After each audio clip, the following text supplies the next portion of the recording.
नमस्कार, मैं गजेंद्र श्रीवास्तव स्वागत करता हूं आपका अपने चैनल में, जिसका कि नाम है बुंदेलखंड न्यूज इंडिया टुडे।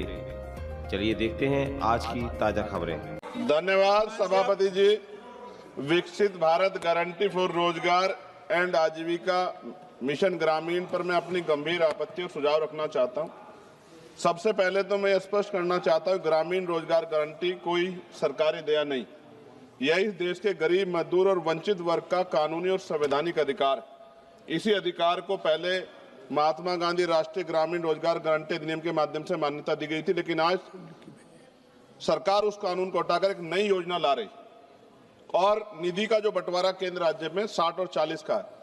माननीय सभापति जी, आप भी उत्तर प्रदेश से आते हैं, मैं भी। उत्तर प्रदेश सरकार पे 8 लाख करोड़ का कर्ज है, हर नागरिक पे 31,000 का कर्ज।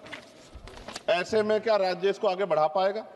सभापति जी, सरकार कह रही है कि अब 100 दिन की जगह 125 दिन का रोजगार गारंटी दी जाएगी। ये सुनने में तो अच्छा लगता है, लेकिन कटाई बुआई के मौसम में 60 दिन काम न देने का प्रावधान इस गारंटी को व्यवहारिक रूप से कमजोर करता है। जिन राज्यों में कृषि एकमात्र विकल्प है, वहां मजदूरों के सामने काम भी नहीं, मजदूरी भी नहीं जैसी स्थिति बनेगी। ग्रामीण भारत में कृषि का संकट, मशीनीकरण, जलवायु आपदाएं तेजी से रोजगार खत्म कर रही है। ऐसे में 125 दिन भी अपर्याप्त है, जबकि कई राज्यों में लोग 300 दिन काम चाहते हैं, जिन्हें उन्हें काम करने से बाहर न रखा जाए। और सभापति जी, दलित आदिवासी हितों का स्पष्ट उल्लेख, मनरेगा से SC/ST समुदायों को जमीन से जुड़े काम, जल संरक्षण, सामुदायिक संपत्तियों के जरिए न्यूनतम सुरक्षा दी गई। नई योजना में SC/ST के लिए पृथक रूप से कोई लक्ष्य सुरक्षा का प्रावधान नहीं। और सभापति जी, आपदा के समय छूट सरकार की मर्जी पर, प्राकृतिक आपदा में छूट देना सरकार के विवेक पर छोड़ा गया, जबकि आपदा के समय तो सबसे ज्यादा बेरोजगारी, सबसे ज्यादा पलायन होता है। यह प्रावधान अधिकार नहीं, अनुग्रह बनता है। जब तक स्पष्ट जवाबदेही और दंड व्यवस्था नहीं होगी, ये प्रावधान सिर्फ कागजों में रह जाएगा।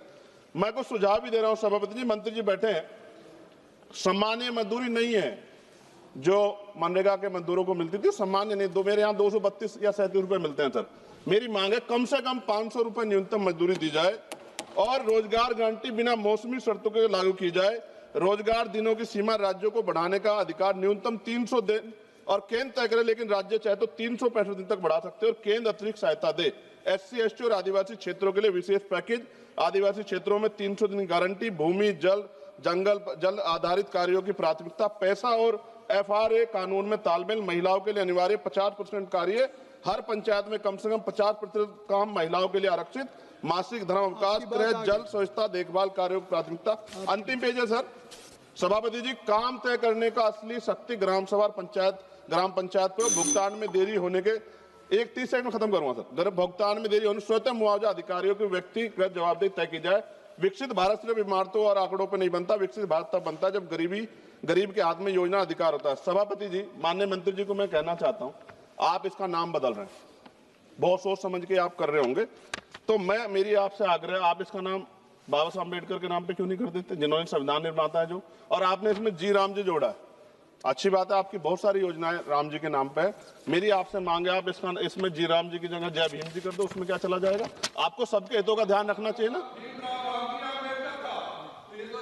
मैं तो आपसे जानता हूं कि क्या था, मगर आपने उनके संविधान के साथ किस तरह का हाल कर रखा है, ये भी तो हम लोग जानते हैं। सभापति जी, एक सेकंड भाई, मैं तो सुझाव दे रहा हूं। आप सर शेखर जी, आप चेयर को कहिए। हाँ सर, आपके माध्यम क्यों कहते हैं? नहीं, थैंक यू सर। आपने 30 सेकंड मांगा था, 1 मिनट सर, ये बीच में बोल गए, थोड़ा सा वो हो गया सर। मैं खत्म कर रहा हूं 10 सेकंड में। मैं उनको नहीं कह रहा, मैं आपके माध्यम से कह रहा हूं मंत्री जी को, सर ये देश देख रहा है, आप अगर महापुरुषों का अपमान करेंगे तो लोग इसका चुनाव के समय हिसाब करेंगे। मेरी बात को याद रखें। धन्यवाद। जय भीम, जय भारत।